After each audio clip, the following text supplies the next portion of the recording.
A continuación, tenemos al hijo de Jack Herer, un renombrado activista y defensor del cáñamo. Actualmente dirige la fundación que lleva el nombre de su padre.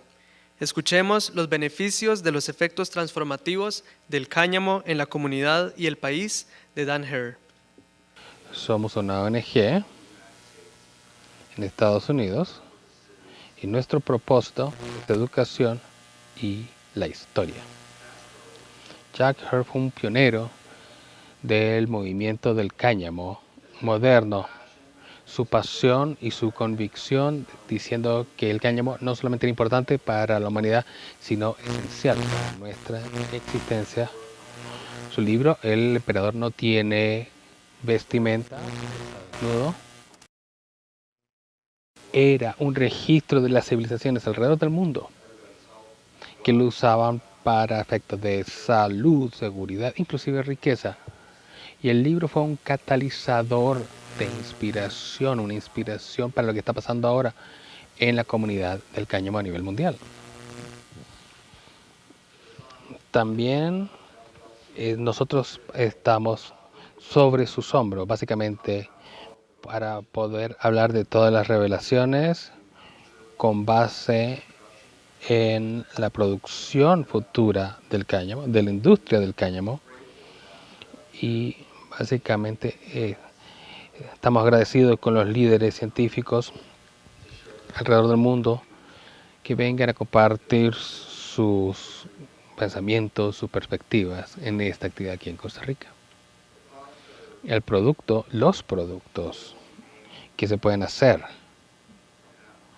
a partir del cáñamo son fibra, combustibles, vestimenta, transporte, vieron el BMW, inclusive medicinas. Todo eso se puede hacer a partir del cáñamo con la tecnología actual. Inclusive puede decir que la primera vez en la historia que podemos traer la energía y la industria al mismo tiempo sin afectar el estado natural de una comunidad o de un país o de un ecosistema inclusive. Y con esto, con el cáñamo a futuro, podemos decir que la industria y los combustibles, la energía, pueden ir de la mano. También les puedo decir que nuestra responsabilidad como ciudadanos, como custodios del planeta, que tenemos que tener acceso a cultivar el cáñamo a nivel mundial para tratar de revertir lo que le hemos hecho al ecosistema, al ambiente, con respecto al calentamiento global, la contaminación, y no solamente del aire, sino también de nuestros océanos y de nuestros suelos. Viendo lo que Costa Rica está importando. En los últimos años, en promedio, Costa Rica está importando más de 500 millones de dólares de productos industriales para construcción, concreto, plywood o madera aglomerada. Y algunos de estos productos podemos reemplazarlos aquí en Costa Rica con una nueva industria, nuevas empresas que van a ser alimentados por sus propios ciudadanos, sus propios granjeros, sus propios productores agrícolas, que van a dar empleo, más riqueza, salud y seguridad inclusive.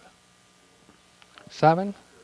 Trayendo el cáñamo a Costa Rica, ustedes pueden servir como un faro de luz para todos los países que en este momento están luchando por dilucidar qué se puede hacer. Están expuestos a estos productos tóxicos que hemos usado por el último siglo.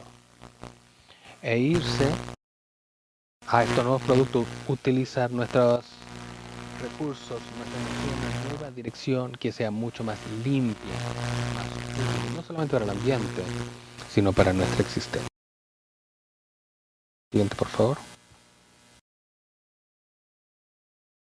Bueno, a través de la historia, el cáñamo ha sido una parte importantísima para el desarrollo de toda la civilización. Por viajar por el mundo Por ejemplo, los barcos, las cuerdas, las velas, inclusive aparejos eran de cáñamo. Todo el mundo pensaba de que las velas eran de poliéster o nylon. No, antes del siglo XIX, siglo XX, no existía. El cáñamo era el producto industrial más, o más bien dicho agrícola e industrial más importante de toda civilización emergente, incluyendo usos farmacéuticos. A finales del siglo XIX y principios del XX, la mayor parte de los fármacos que existían, inclusive ahora, tenían componentes del cannabis, como hashish, tinturas o aceites, como lo que tenemos aquí en esta botella. Siguiente. A principios de los décadas de los 30 teníamos con la invención del descortezador que Jason nos acaba de mostrar en una versión mucho más moderna y grande, por supuesto. Esta máquina iba a revolucionar en Estados Unidos el resurgimiento del cáñamo para todos los productos que eran esenciales, centrales al crecimiento de nuestras ciudades y de nuestro país. Y siguiente diapositiva, iba a ser un cultivo multimillonario que iba a revolucionar todas las empresas. Por primera vez en la historia de Estados Unidos o mundial que se había utilizado el término multimillonario de miles de millones. Estamos hablando de los 30, un cultivo en los 30 con este potencial. Su potencial era el más rentable, más versátil que podía utilizar el ser humano. Y antes de los 30, todos los países usaban este cultivo. Esto era una para ellos. De esta forma comerciaban, crecían y se desarrollaban. Y luego se ve los diferentes usos del cáñamo. Con alimento, energía, fibra, vestimenta, todo producto hasta el principio del siglo XX, con muy pocas excepciones como la seda o el algodón o la lana, todo producto globalmente empleado tenía cáñamo de alguna forma. De hecho, en el 1915, el Departamento de Agricultura de Estados Unidos, en este documento, que era el Boletín 404, descubrió el cáñamo como un producto líder, mejor que la madera, para utilizar pulpa de papel. Estamos hablando de la fibra corta. Y usar esto iba a crear 4 veces más papel que el uso de árboles.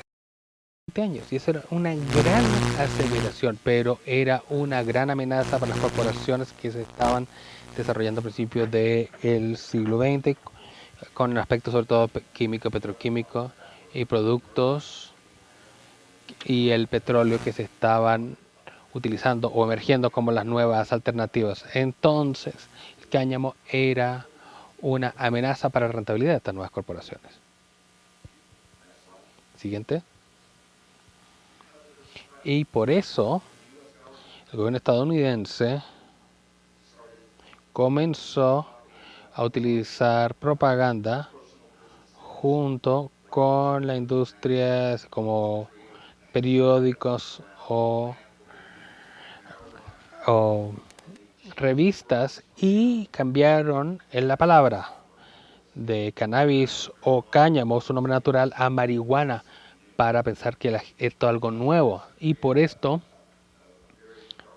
se constituyó en un episodio oscuro de la historia norteamericana, donde se demonizó esta planta para proteger las ganancias de estas grandes corporaciones que iban a dejar de ganar miles de millones por esta planta. Y estamos hablando cientos de miles de millones, quizá millones de millones en estos últimos 80 años. Y por eso se creó esta propaganda el 37, justo después de la publicación de este artículo del cultivo de multimillonario. El Departamento de Agricultura, creo que solamente lo discutieron en Congreso por un minuto antes de decidir hacerlo ilegal, sin discutir sus propiedades. Y emplearon esta propaganda que se ha utilizado en periódicos y revistas. Entonces la marihuana se volvió ilegal de un momento a otro. Entonces el cannabis y el cáñamo ya no se pueden cultivar.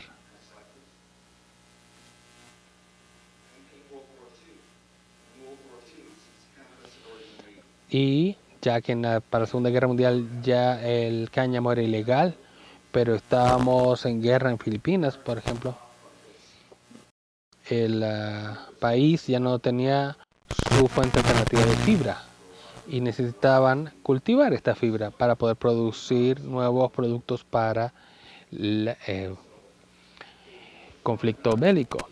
Entonces el Departamento de Agricultura, junto con el Departamento de Defensa, produjeron una película en 1942 para ayudar a la producción de cáñamo, legalizándose primero, entonces, y ayudar a Estados Unidos y Europa a poder ganar la guerra. Siguiente, por favor.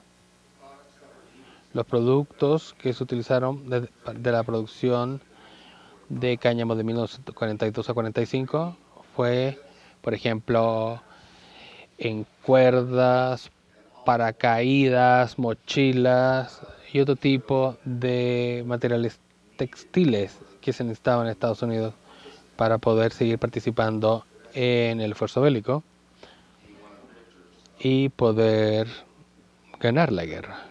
Pero inmediatamente después el gobierno norteamericano lo eliminó del consciente colectivo e histórico de los Estados Unidos. Siguiente. Volvieron a asustar a la gente poniendo este estudio que mostraba que si tú fumabas cannabis en estos monos, por ejemplo, los monos mostraban signos de deterioro cerebral o deficiencia celular como resultado de fumar es el cannabis. Lo que no les dicen es que al mismo tiempo que se les daba esto a los animales, se les estaba quitando el oxígeno. Y si le quitas oxígeno al cerebro, vas a tener daño cerebral. No te dicen cómo hicieron el experimento, simplemente muestran el resultado final.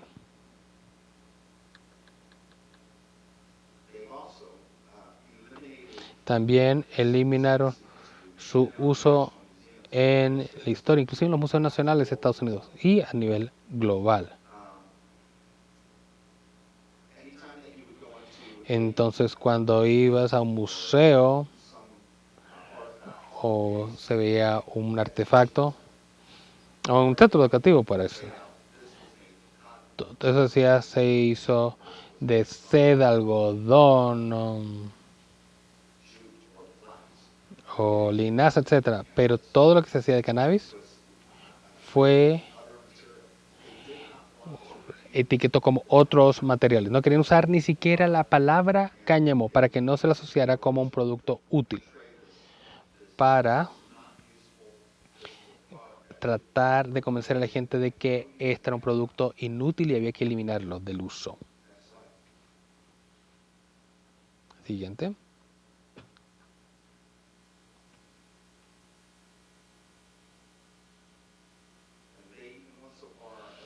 Y inclusive hicieron una película del 42 para el Departamento de Defensa y lo quitaron también de la Biblioteca del Congreso. Pero una búsqueda diligente de gente muy dedicada, uno de ellos era mi padre, fueron a la biblioteca y a las áreas que no eran muy accesibles, dijéramos, y pudieron ver estos elementos que fueron retirados y con unas cuantas solicitudes y presentar la versión de esta película que habían dicho que ya no existía. Tuvieron que volver a admitir esta película en nuestra historia. La prohibición, como ha sido desde 1937, es decir, esa prohibición es del 37. Y globalmente antes los países lo utilizaban prácticamente en cualquier tipo de formas y propósitos. Y porque tenemos libros que son 200, 300, 400 mil años de antigüedad, se hicieron en papiro o en papiro de cáñamo. O cuando estamos hablando de lienzo, el lienzo era de cáñamo. Y eso era una referencia a la planta de cannabis, pero se quitaron de nuestra historia. Y con el inicio de esta prohibición y después de la Segunda Guerra Mundial, creamos las Naciones Unidas, que era un organismo para evitar una guerra como la que acaba de ocurrir a futuro. Y para ser parte de las Naciones Unidas, a insistencia del gobierno de Estados Unidos, todos los países que firmaban este acuerdo dentro de las Naciones Unidas tenían que suscribir y adscribirse a todas las leyes sobre fármacos de las Naciones Unidas para estar bajo la protección de los Estados Unidos. Y eso creó la prohibición global contra esta planta. Su existencia era tan amenazante a tantas industrias del siglo XX que tenía que ser erradicada. Y no podíamos tener esta planta tan útil que me podía amenazar la industria petroquímica y energética y de combustibles. Así que, vean, esta planta es ilegal solamente por sus últimos 70, 80 años. Y ya es hora que reconozcamos su importancia y la necesidad que tenemos de ella, no solo en los Estados Unidos o en Europa, sino en todas partes del mundo donde se puede cultivar, utilizar y aprovechar. Y también eso nos va a dar salud, riqueza y seguridad a todos los países que la puedan cultivar. Y espero que a futuro